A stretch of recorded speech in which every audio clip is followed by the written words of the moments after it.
सर्वात्मना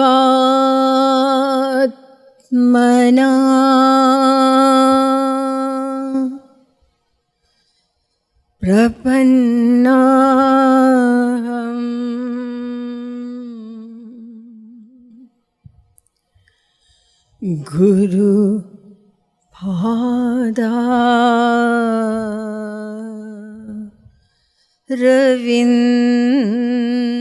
गुरुपादारविन्दयोः तस्य प्रेरणया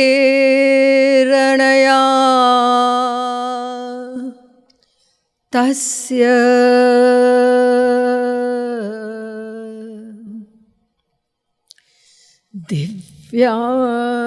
दिव्यादेशं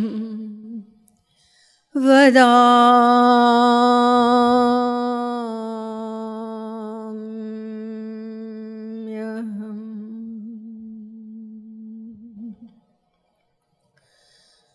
वन्दे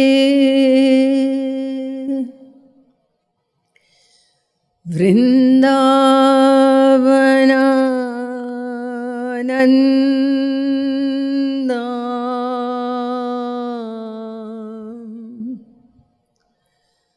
राधिका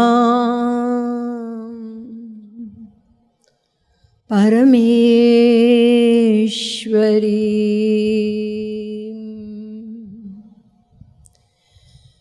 गोपिका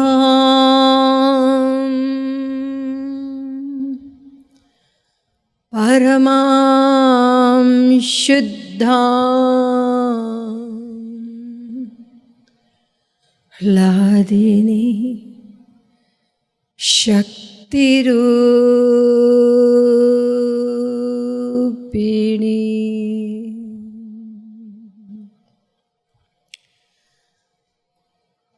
कल्याणानां निधानम् कलिमलमथनं पावनं पावनानां पाथेयं यन्मुमुक्षु सपदपरिपदप्राप्तये प्रस्थितस्य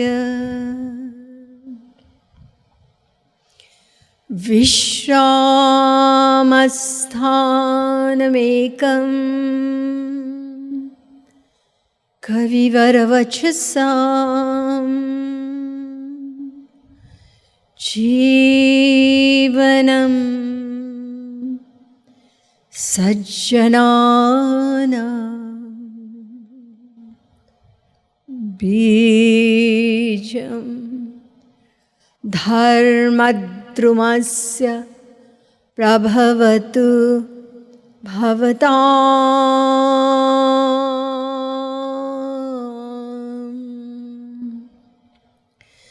भूतये कृष्णनाम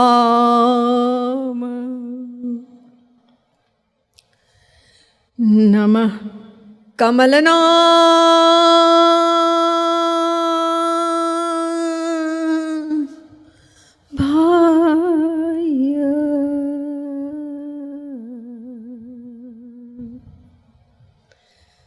नमः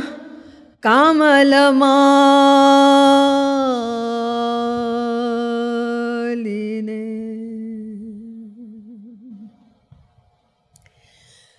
नमः कमलपादाय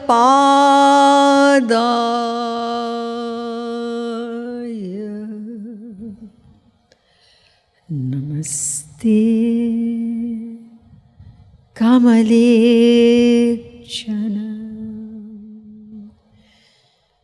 यो ब्रह्माणं विदधाति पूर्वं यो वै वेदांश्च प्रणोति तस्मै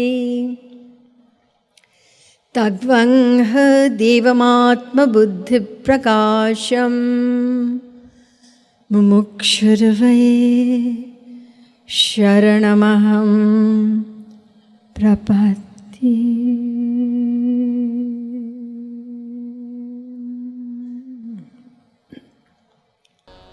राधे राधे गोविंद गोविंद राधे राधे राधे गोविंद गोविंद राधे राधे राधे गोविंद गोविंद राधे राधे राधे गोविंद गोविंद राधे राधे राधे गोविंद गोविंद राधे राधे राधे गोविंद गोविंद राधे राधे राधे गोविंद गोविंद राधे राधे राधे गोविंद गोविंद राधे राधे राधे गोविंद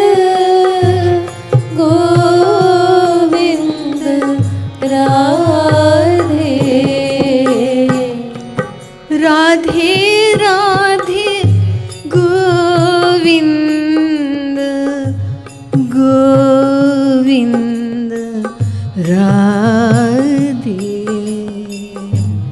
राधे राधे गोविंद गोविंद राधे राधे राधे राधे राधे गोविंद गोविंद राधे राधे राधे गोविंद गोविंद राधे राधे राधे गोविंद गोविंद राधे राधे राधे गोविंद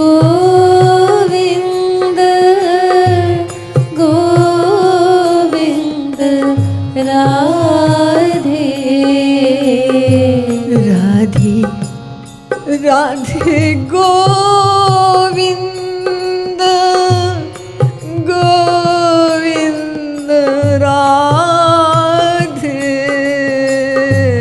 राधे राधे गोविंद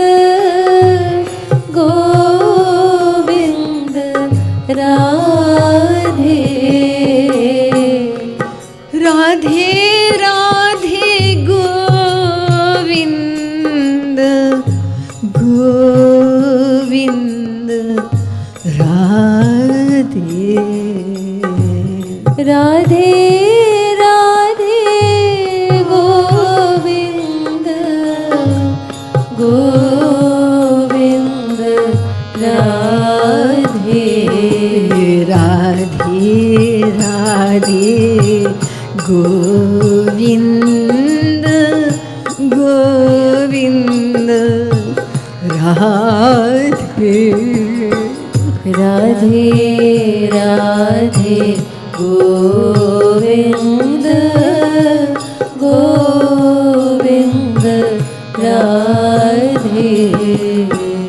राधे राधे गोविंद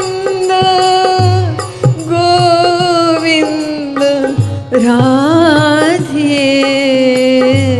राधे राधे गोविंद गोविंद राधे राधे राधे गोविंद गोविंद राधे राधे राधे गोविंद गोविंद राधे राधे राधे गोविंद गोविंद राधे राधे राधे गोविंद गोविंद राधे राधे राधे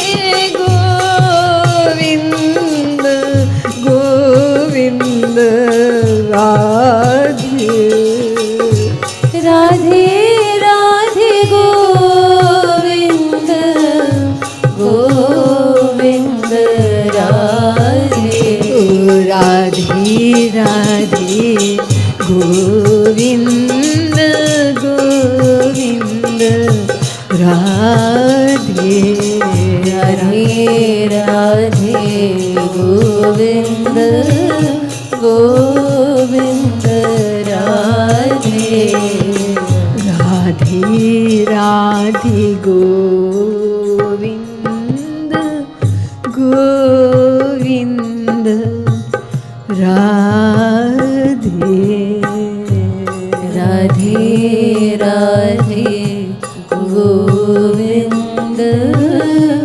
गोविंद राधे। बोले वृंदावन बिहारी लाल की, श्रीमद् सद्गुरु सरकार की, प्यारी प्यारी अम्मा की। Before I begin this talk here today, I want to apologize to all of you devotees here for speaking on a subject that I have no authority or eligibility to speak on. But as you all know, I'm only here to share with you the wonderful, the life-changing, the unique divine teachings of our Supreme Master, Jagat Guruttam Shri Kripaluji Maharaj. The subject today is milestones of spiritual progress in devotion. These are a yardstick for all of us, including me, to introspect, to evaluate the spiritual progress we are making on this path that we have been guided by such a Supreme Master.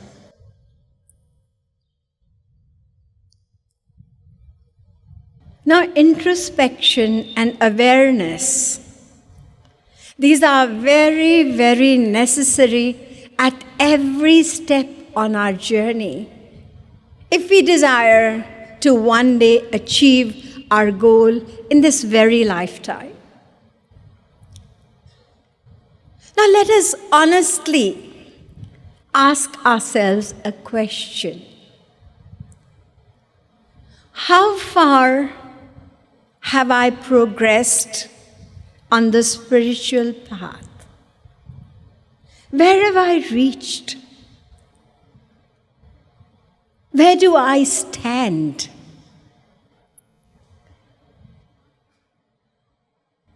When it comes to material goals, we very eagerly and very regularly evaluate our progress.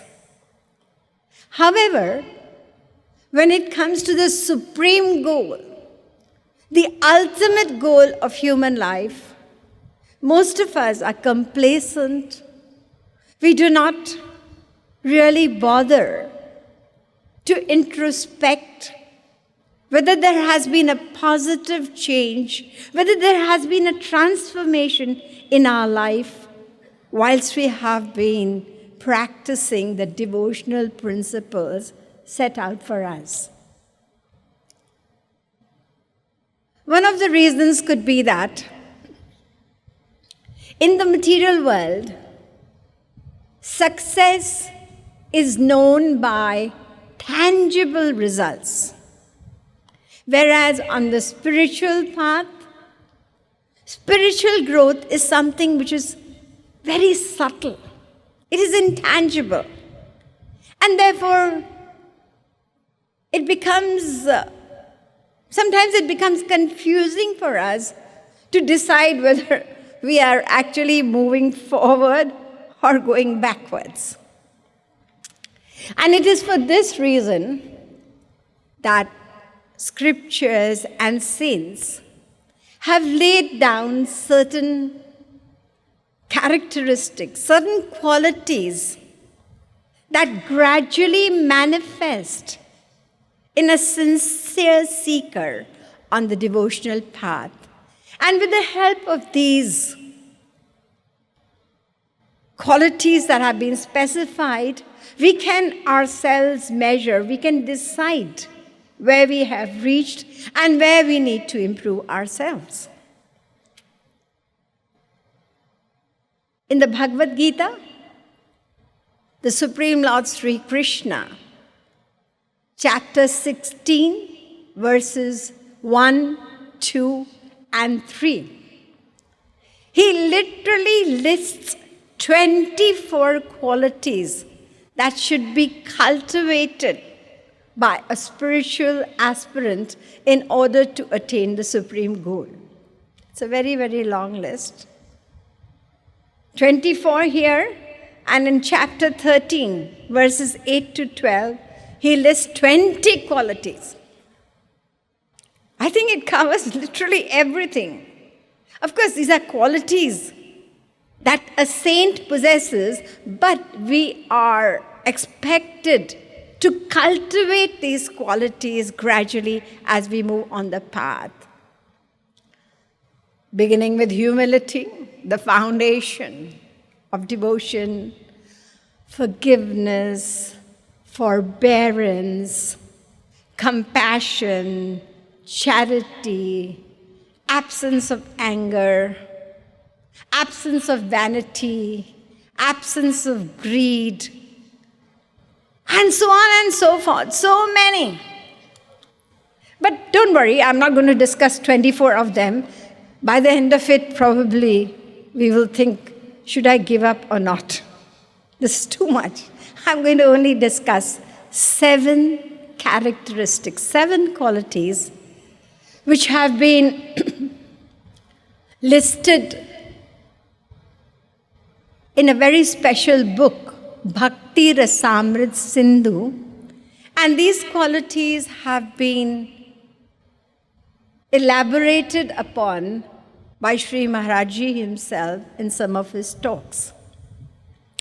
Bhakti Rasamrit Sindhu is a complete science of Bhakti Yoga and written by one of the 6 Goswamis, the senior most, Rup Goswami. What are these 7 qualities?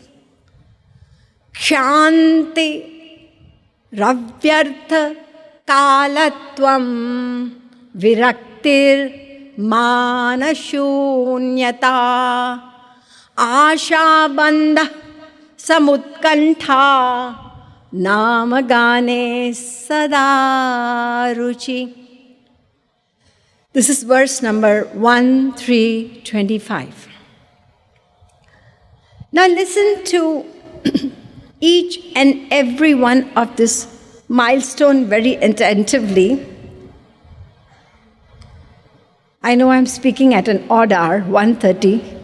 This is the time for it's a drowsy time.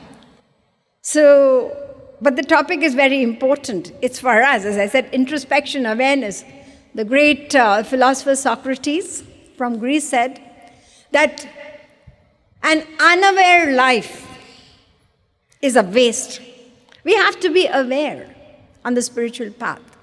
So, listen to each one of these milestones and let us introspect and measure where we have reached and where we need to improve ourselves and pray to Sri Maharaji to help us out. It's very important to introspect because we might just think we are very evolved in devotion and it may not be actually so. So the very first characteristic quality that this verse refers to is Kshanti, not Shanti. It begins with K, and it means more than what you understand by Shanti, which means peace. This peace or composure or self-control is in disturbing circumstances, when you are provoked and you remain completely composed and controlled. That is Kshanti. Now, when we ask ourselves, am I a person who is calm and composed? Do I have forbearance? Am I tolerant? Yes, I think I am. Who is replying? Our own intellect. And our own intellect will never speak against itself. And it is this very intellect of ours that is messed up. It's imperfect. So we should never listen to it. We cannot get the right reply from our own intellect. We must go to the saints to find out. In this very scripture, Bhakti Rasamrit Sindhu, it is said, Shobha hetavapit praptau Shanti rakshu bhitatmata.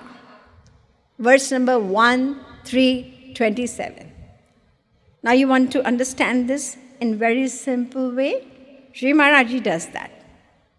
In Radha Govind Geet he says, Shobh ka karan ho Govind Radhe to bhi na Shobh ho Shanti bata de. There is a reason for anger. There is a reason for you to retaliate. And still, you remain completely calm and controlled. Listen to an example of this. You've heard it before. But these examples in the life of great saints are very important because as we listen again and again, we tend to draw inspiration from them. Once Mahatma Buddha was sitting under his favorite banyan tree, and a man came running and started abusing him left and right. He went on and on and on, took a breath, waited for a reaction. No reaction. He got even more angry. You know, when you don't get a reaction from a person you are trying to tell off, then you get even more angry. So he was more angry. He kept abusing and abusing. And it was morning till afternoon. And what was Mahatma Buddha's reaction? He called one of his disciples, this poor man. He must be thirsty. He must be hungry. Give him something to eat. Give him a drink. The man was shocked. He was stunned. Is this a human being or a stone or a rock? No reaction. I've been abusing him all morning. And look at his compassion. He wants to give me food to eat. So he came, bowed before Buddha and asked, How is it that there was no reaction from you? I've been abusing him all morning. It's very, very easy. What's so difficult about that? What do you mean very easy? Even one word infuriates a person. And the person becomes absolutely furious with anger. And I have abused you all morning and no reaction? He says, well, tell me one thing. If somebody gives you a gift, somebody gives you some coins, and you refuse to accept them, then where do those coins or gift remain? The man thought, obviously they remain with the giver. Well, that's it. You have been abusing me all morning. The worst language you have used for me, and I did not accept it because it is of no use to me at all. So where did it remain? It remained with you. Now, if we could only think of that whenever we are provoked in circumstances like this. And remember one important point. It's not about a reaction, an outer reaction. Sometimes we are cautious about it, but internally, the mind is chattering. It's fuming. I want to get an opportunity to tell this person off. So Kshanti means to be completely calm even from within, not only outside. Right now, we all appear to be very saintly, calm, composed, no sign of anger. If someone from outside who doesn't know were to come and look at us, he would definitely conclude that these people, they are totally beyond anger. But internally, we all know. We all know where we stand. But nobody's face expression shows anger. Maybe some of you might not like what I'm saying, so internally you might be a bit annoyed, but outwardly everybody is calm and composed. So the reality is the anger is there, but it is that thief is hiding inside. And the moment it gets an opportunity, somebody pushes you, you're trying to concentrate, or you have some favorite place of yours where you sit every day, and somebody takes your seat away, or you're going to try and be in the forefront for some activity. You know how it happens? People are pushing, and then you get annoyed. Here it comes. The thief is out. The cat is out of the bag. So when there is a reason for anger, for irritation, that is the test, and it doesn't affect us. That is Kshanti.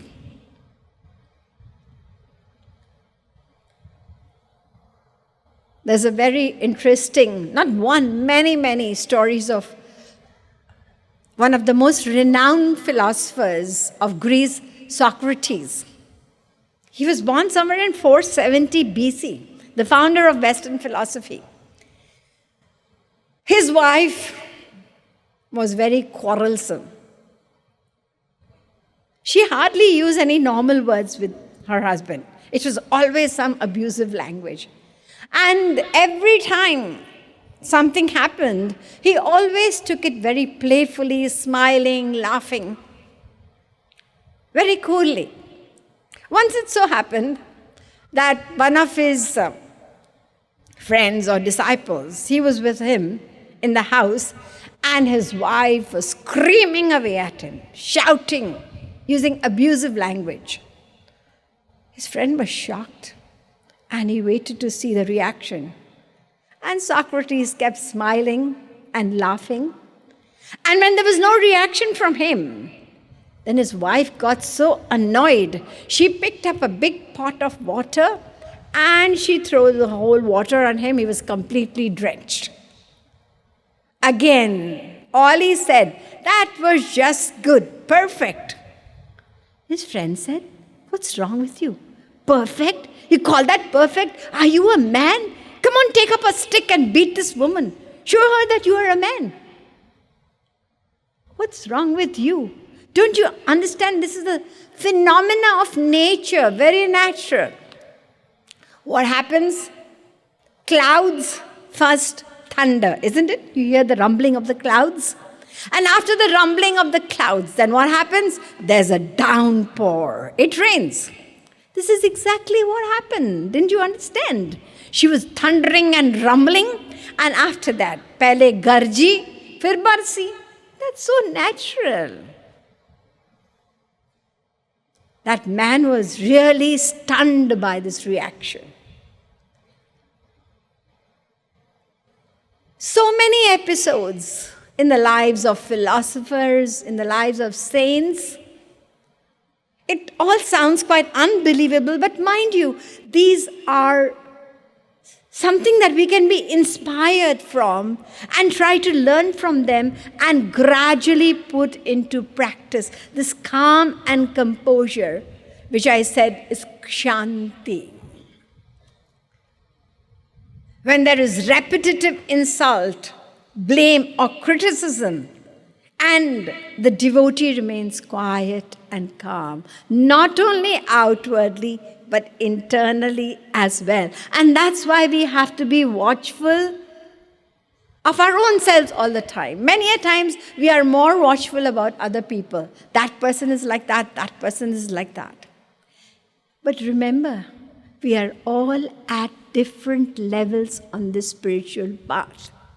We are all born with a fund of devotional, you could say, experience or practice from the past life. So somebody is, say, at the stage of 6th standard, somebody is at 10th, somebody is in university. So all our starting points are different. And we have to look at ourselves and not compare with others. Sometimes, just to satisfy ourselves, we look at people who are worse than us. At least I'm better than that person, and we are satisfied. No. It doesn't work like that. Individually.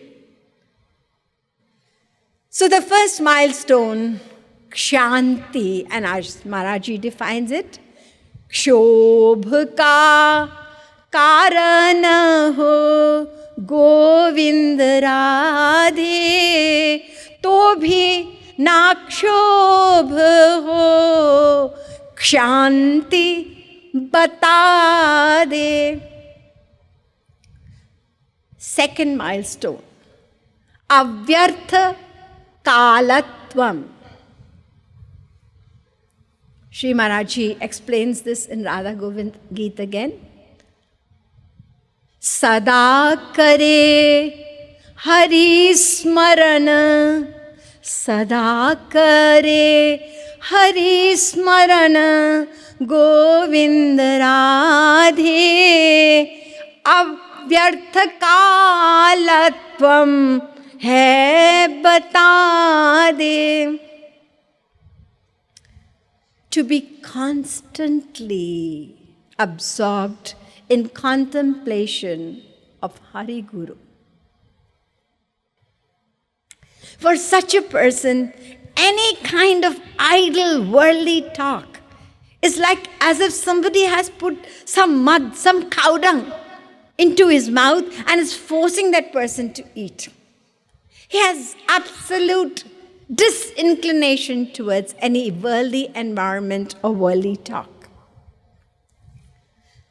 Now we all know that constancy is one of the 3 important requisites of devotional practice. We hear it from Sri Maharaji again and again. Hari Guru Bhaju Nit. Nit. Constantly.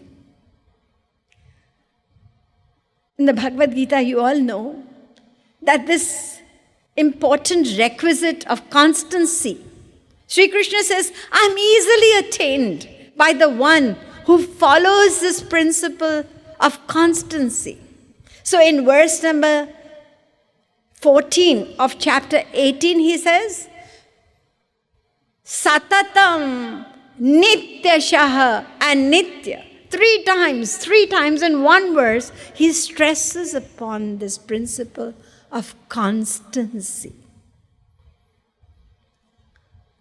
Not till this is our goal. And it's an important goal because if we remember this, then we will feel humble. Honestly.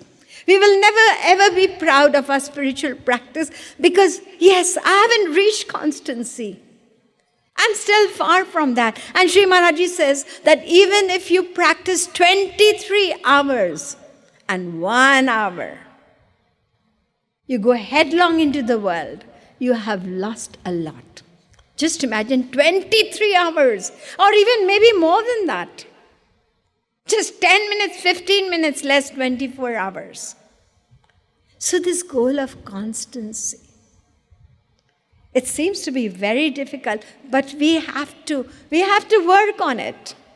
And one of the ways that we can focus our mind, our mischievous mind, our enemy mind, is by reminding it repetitively about the momentary nature of human life that we have been blessed with. Sri Maharaji says, Ik to na bhulo hari Govind Radhe Dujo tan chana bhangur na bhulade. Momentary. This life is fragile. Somebody wrote on a card, life is fragile. Handle with prayer. That's the only way you can handle this human life. From the moment we take the first breath, when we are born, we take the first breath, the countdown to death has begun. Because death sure, that time is fixed. Nobody can change that at all. An English poet wrote, every day we live, a day we die. We are getting closer. We have to remind the mind of this all the time. It always tends to forget, and that's how this precious human life, with all the limitless grace that we have received, it gets wasted.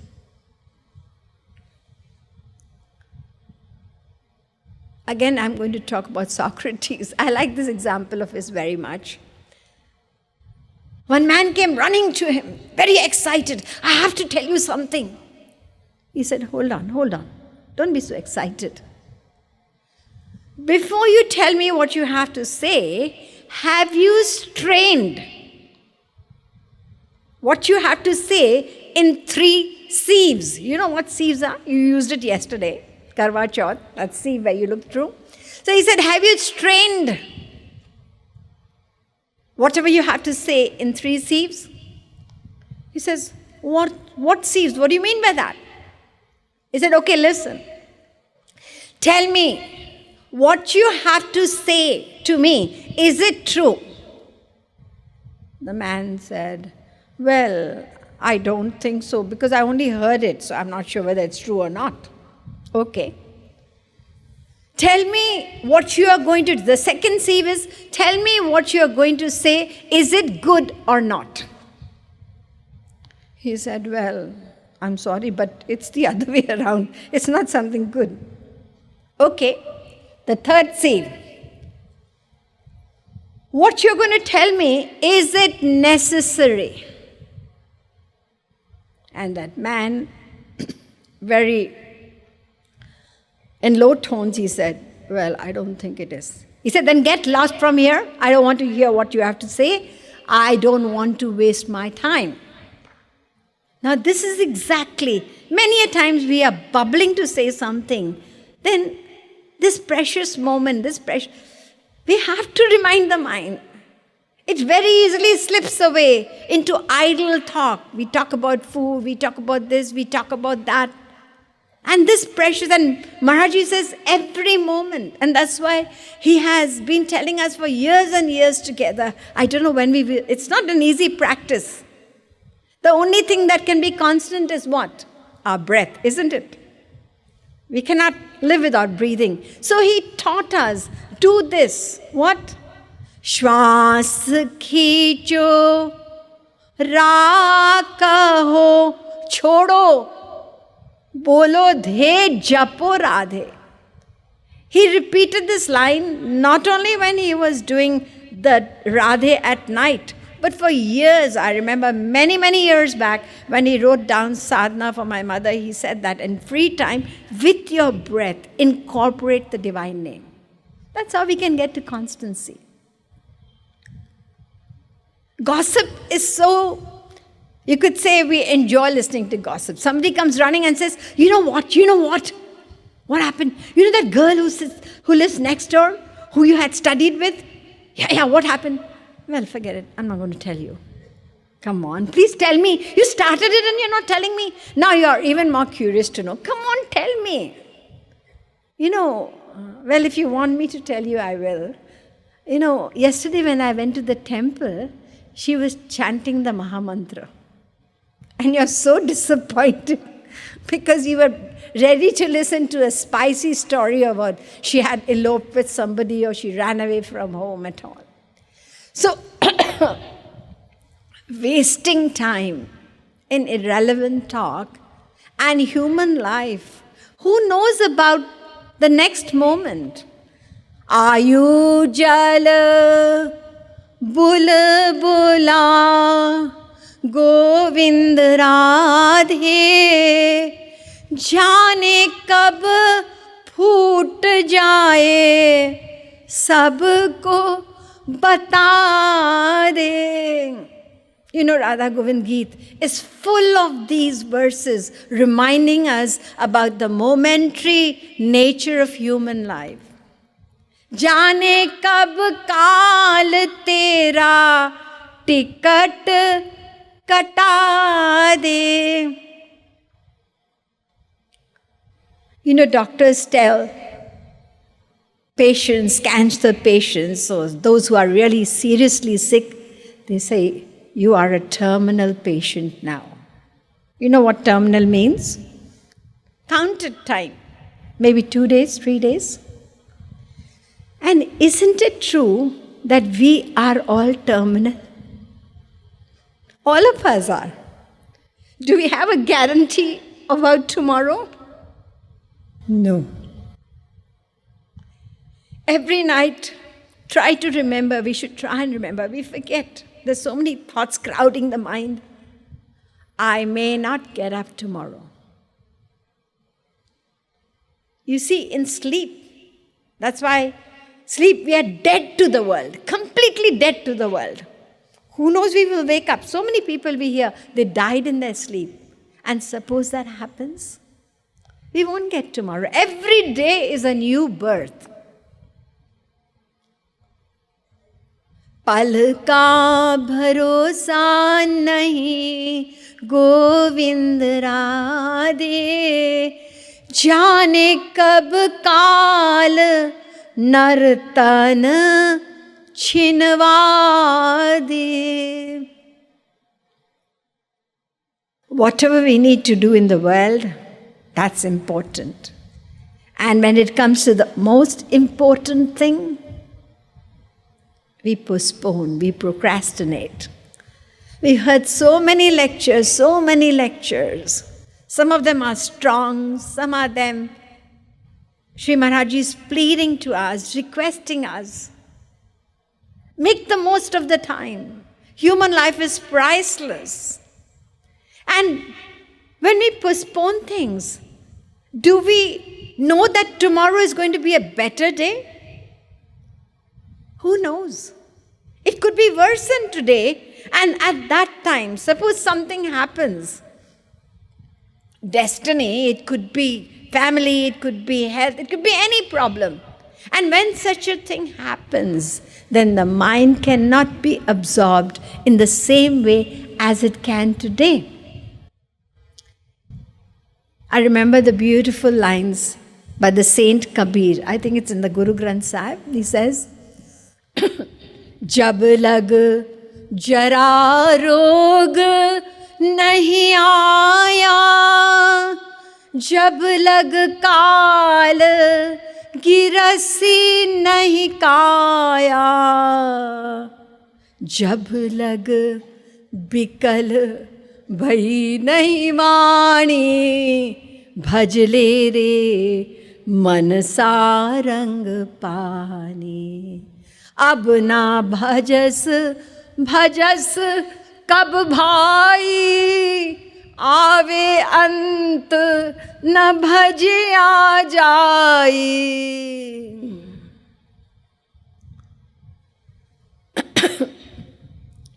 If you do not practice now, do it now.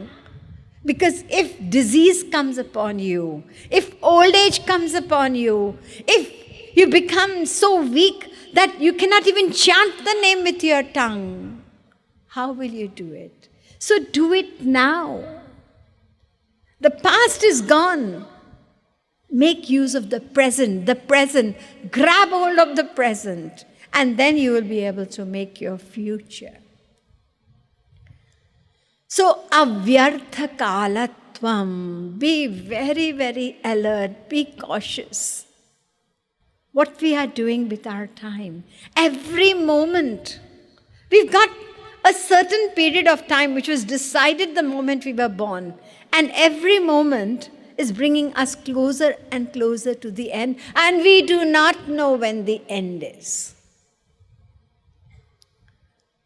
Let us come to the third milestone. Viraktir. Again, let's hear Sri Maharajji's explanation from Radha Govind Geet. Lok parlok ke Govind Radhe, sukhon te aruchi, virakti hai bata de. To be totally disinclined. You may be living amongst all that is there with you due to your destiny, but internally you do not have an inclination towards sense pleasures.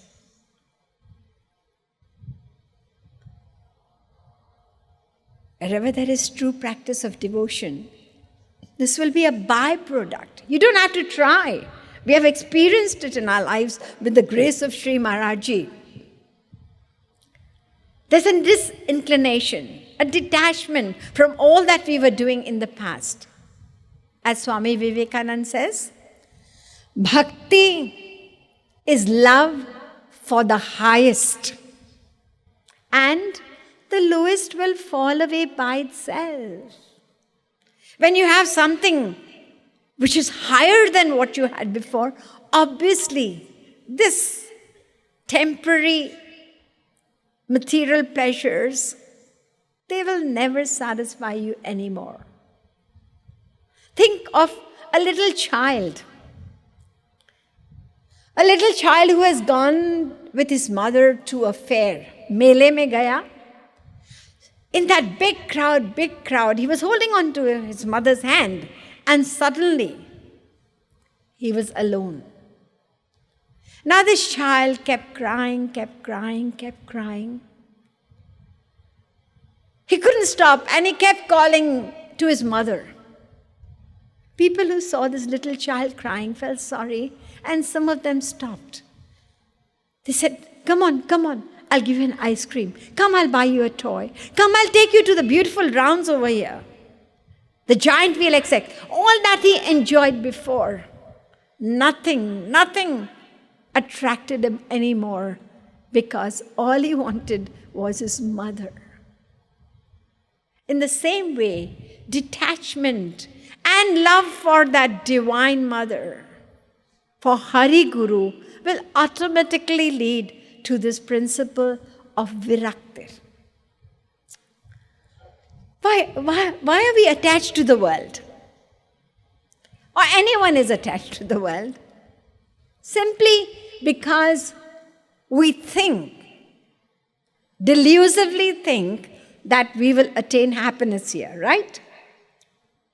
Now, the moment you have the right knowledge, then you have to deprogram the mind. The mind is hypnotized into wrongfully thinking there is happiness here. In spite of countless lifetimes, and even in this very lifetime, we have never experienced true happiness. So now we have to deprogram the mind. There is no happiness, no happiness, no happiness here. Happiness is only there, only there, only there. This right thinking. That's all we need to know to do to attain God realization. And our spiritual master is the one who helps us in this right thinking. We could have never done it. Whatever we have done up to now, it has been all with his tireless efforts, again and again reminding us, and not only that, giving us his own grace and love, which has pulled us away till whatever point we have come to, is due to him. This milestone of Virakti. The fourth milestone. This is the biggest hurdle. Mana Shunyata. Again, let's listen to what Sri Maharaji says in Radha Govind Geet. Sab ko de मान आप गोविंद राधे, चाहे न मान शून्यता बता दे. To give respect to everyone and not to desire praise or respect for oneself. This is mana shunyata. As I said, this is the biggest hurdle. And in spite of our devotional practice through so many lives, the reason we haven't attained our goal, 90% is this mana shunyata. We really love to be praised and respected. And we detest any kind of criticism.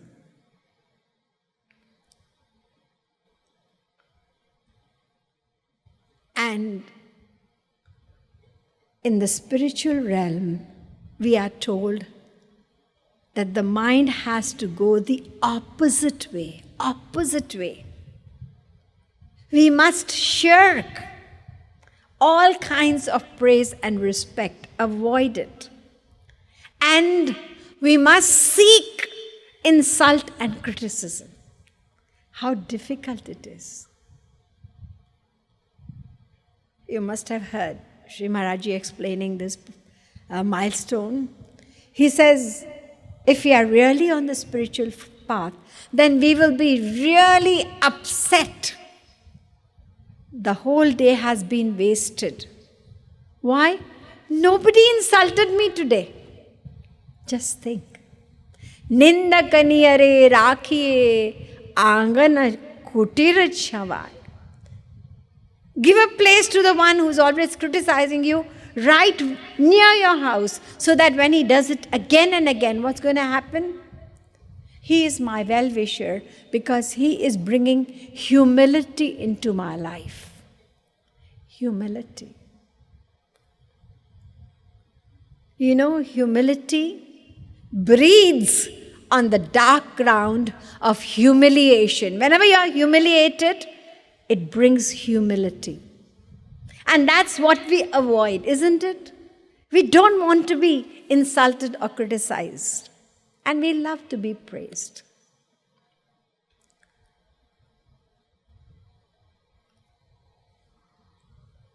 When we are insulted or criticized and humility comes in, there is a place. Listen to the beautiful words of Jalaluddin Rumi. He says, the wound is the place where the light enters. If we are full of pride, it will not enter. As Ramakrishna Paraman said, the wind of all God's grace cannot collect upon the high mound of egotism, it runs down. So pride, this is the greatest impediment, and it goes all the way till the end. Other things, other milestones, we are able to achieve and move forward. But this one, pride, it's the most difficult because we are always trying to protect it. And that's where the saints, we need them because they are the people. They can see the nooks and crevices within us where we have pride. And they thrash it out. Not that we enjoy it, but they know what's right. Because we are diseased. In the Guru Granth Sahib it says, Sadhu Sang Jai Ho Main Mari, Nanak Takah Mile Murari. One whose ego, vanity is destroyed in the company of a saint, that one can attain the Supreme Lord. Now here again, if we ask ourselves, am I a vain person? Do I have pride? The intellect will say, well, not much really. That is because we do not know how subtle, how very subtle this pride is. And it has been described by a Sufi saint. He said it's very difficult to identify whether we have pride. How difficult it is. It is as difficult as seeing a black ant on a black stone at 12 o'clock in the night. Just think about it. You can use your imagination. Black ant on a black stone, midnight. You won't see it. So, mana shunyata. This we have to really work on. And not only work on, to pray, because it will come with grace. However, we go the other way around. Instead of, okay, we like respect and praise, but even we go about sometimes criticizing others. We go about fault finding. Why? Because it's because of pride, and we think I am faultless. And it is an indirect way of self-praise, because I'm better than that person. By criticizing somebody else, then we are indirectly proving that I am better. This is such a big loss. Who is going to see the faults of others? The mind, isn't it? And we are trying to clean this mind, to purify it. And when we think about somebody else's faults, we have wasted time thinking about them. And not only that, the mind gets further contaminated. It becomes impurified.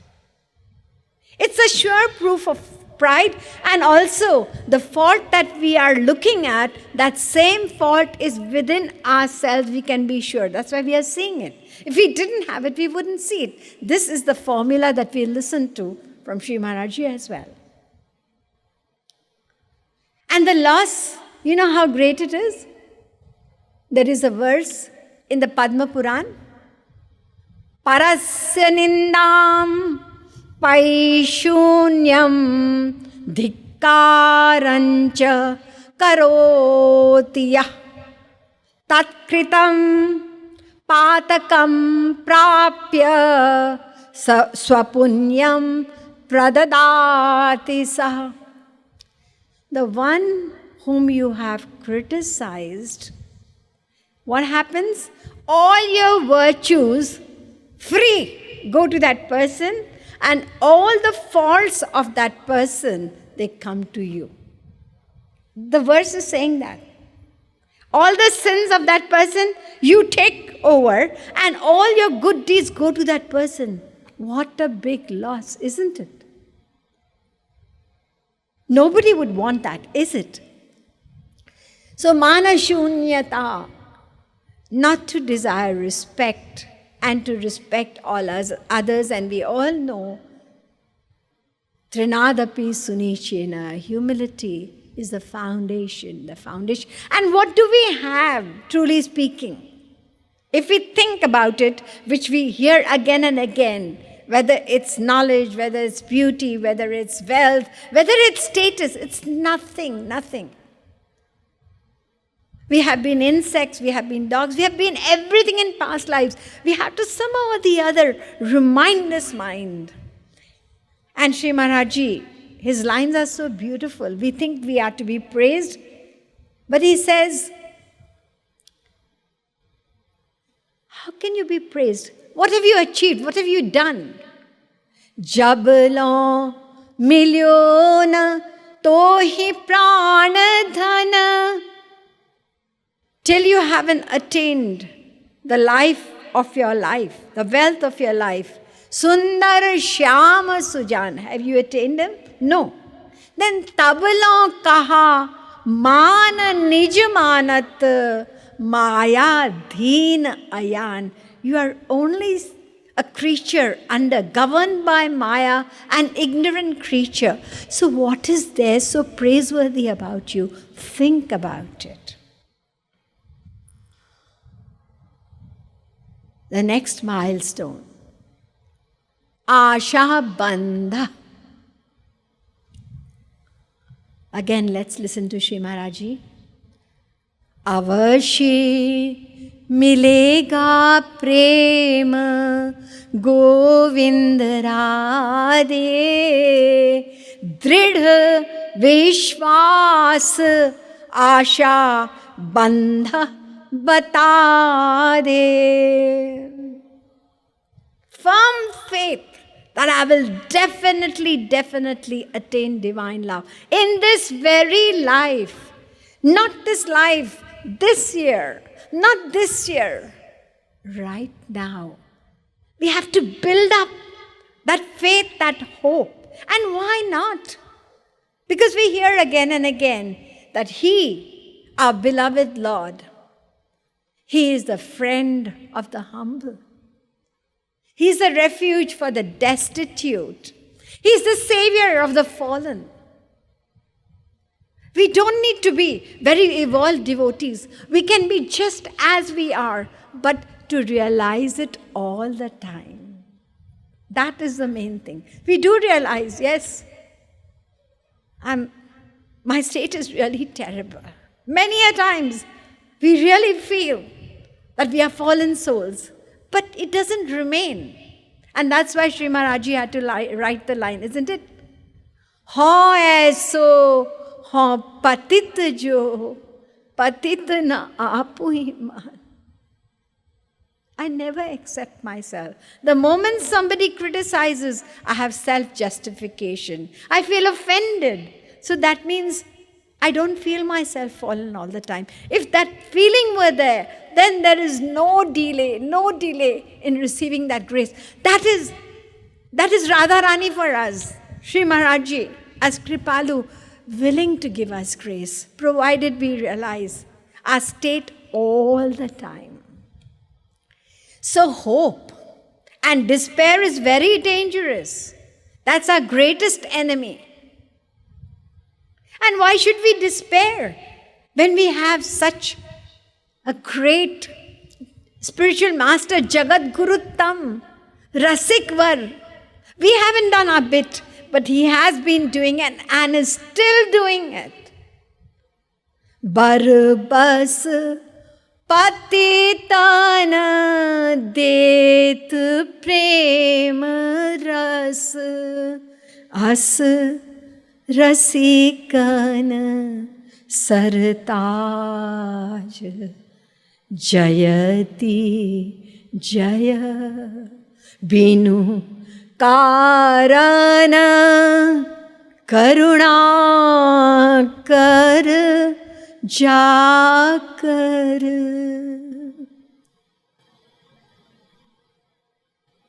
So there is every reason to have full faith and hope when he is there. And he always said, I'm there with you all the time. One thing in every speech she tells us, I request you to remember one thing. What is that? He, the Lord, resides within you.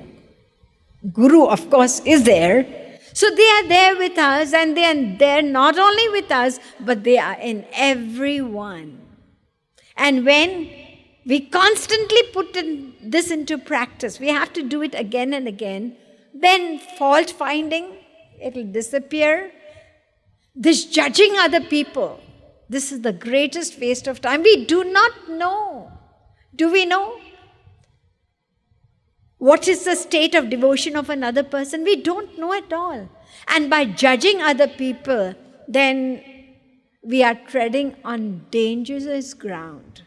Outwardly, the person may appear fallen, but inwardly, how do we know? Don't the gopis say, don't you dare take the name of Sri Krishna before you. I don't want to hear that name. Would we think that person to be of that level? No. So outwardly seeing people, to judge them, we might end up committing the worst offenses, and the offense will depend upon the class of the devotee that we are finding fault with. So this is dangerous territory. From worldly people, we end up finding fault with seekers, then with saints, then with scriptures, then with the divine abode. Vrindavan is so dirty, it needs to be cleaned, and this is here and that is there. So, non-judgmental, as Sri Krishna said in the Bhagavad Gita, restraint in fault finding. So all these negative emotions, we lose out on the hope and faith because the mind becomes contaminated. The next milestone, Samutkantha.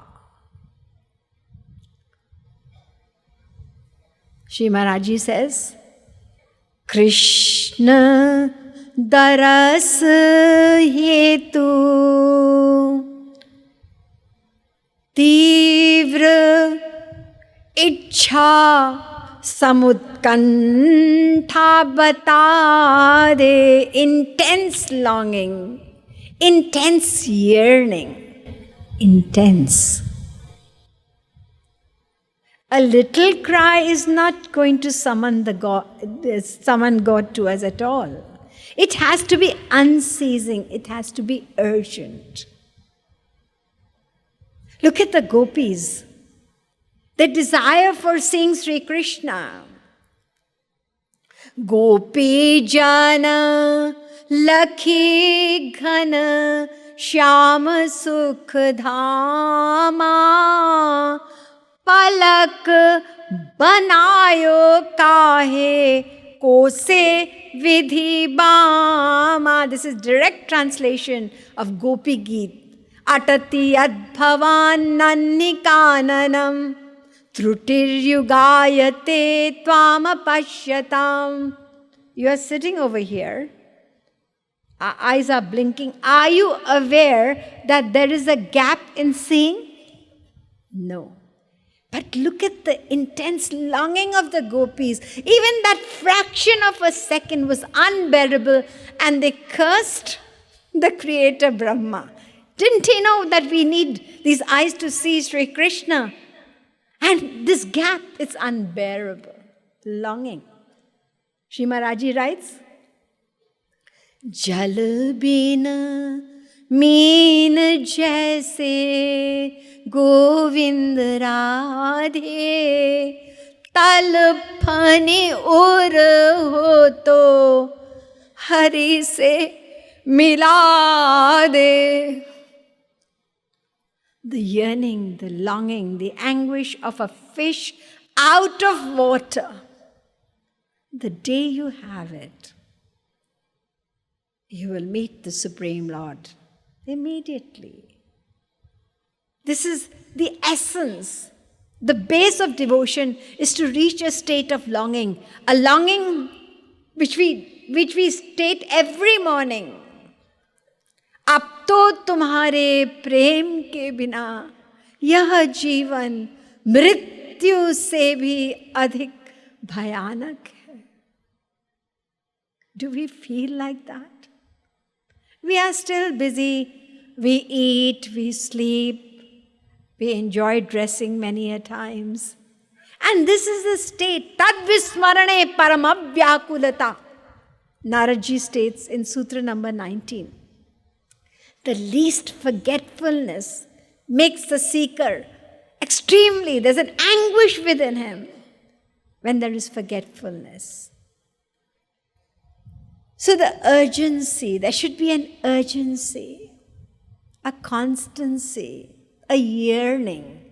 This is samutkantha. And last milestone is namagane sada ruchi. Shri Maharaji writes, Namgan mein satat Govind Radhe रस मिले नाम गान रुचि है बता दे. To enjoy, to experience the nectar of the divine name all the time and not feel, well, I have attended enough since morning today, let me relax. I remember the time in Mangad, there were no rooms. That was actually when you think back and you never realized what a special situation it was. How engrossing, how absorbing those days were. No rooms. Everybody slept in the hall, half side ladies, half side men. So no escape. Where are you going to go? Under the trees to lie down? No shops. The mind won't think, oh, let me go and have a coffee, let me have a burger. Nothing. There's no shops over here. No diversion for the mind. So the bell would ring 5:30 in the morning, 5 o'clock, and right till 11:30, apart from the brief periods. And even for resting, where are you going to rest? In the hall. And that has got such strong vibrations, energizing, because there's been chanting all day over there. And nobody's going to talk to each other. So that situation where there were no rooms to give the mind an escape. I've had enough of chanting today, that's about it. No. Namagane ruchi means the thirst should be unquenchable. And that, when will it happen? Not automatically. As we keep on chanting, the name we hear, Sri Krishna himself resides, Radharani resides in her name. She's there, but we don't experience it because the bitterness of Maya is still on the tongue. And as we chant, that bitterness is shed little by little by little. And then we taste the nectar of that name, which we hear all the virtues, the qualities about. Now, these 7 milestones that I have discussed, they are actually a part of Bhava Bhakti, the second stage of devotion. However, these begin to appear even in the first stage of spiritual practice, that is sadhana bhakti, preparatory devotions. So they are there gradually, and we have to be watchful. And what I have discussed is entering Bhava Bhakti. When all these qualities reach a ripened stage, then we are in Bhava Bhakti. And gradually, they will be so strong, these qualities, that nothing will disturb them. That's where they get to. So when they reach that complete state, all these qualities become a natural part of us. With practice, they have become our nature, our very nature, your personality. That is the stage of purification of the mind. And when the mind is purified with the grace of the Guru, we receive divine love, which is the essence of Hladini Shakti. And this divine love. It binds that Supreme Lord Himself.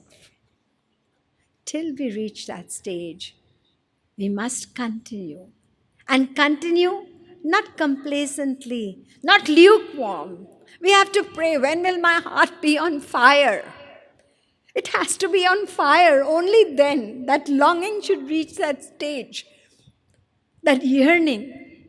Only then these qualities will start manifesting.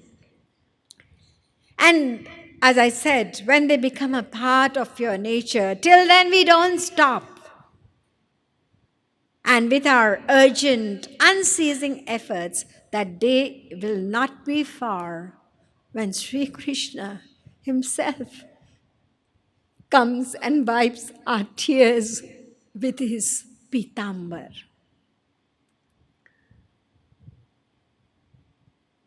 This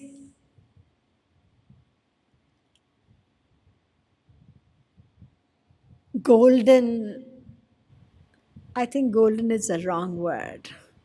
This supreme grace,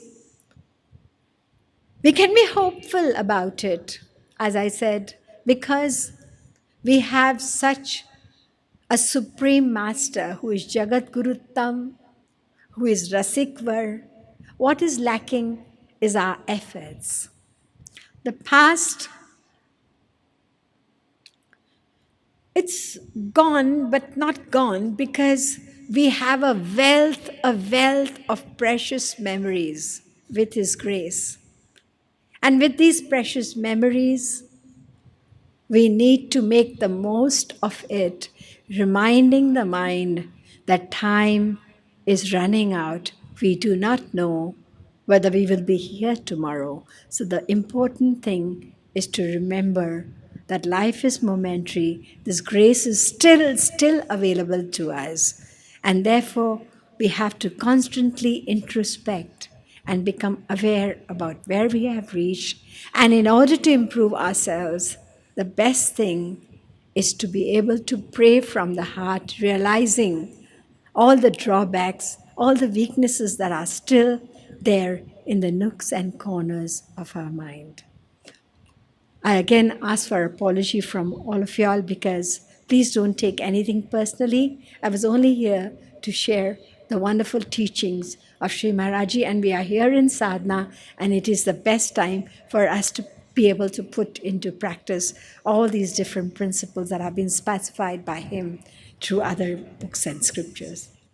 बोलिए अलबेली सरकार की, भक्ति योग रसावतार की, प्यारी प्यारी अम्मा की, श्री भक्ति धाम की, जय जय श्री राधे, जय जय श्री राधे, जय जय श्री राधे।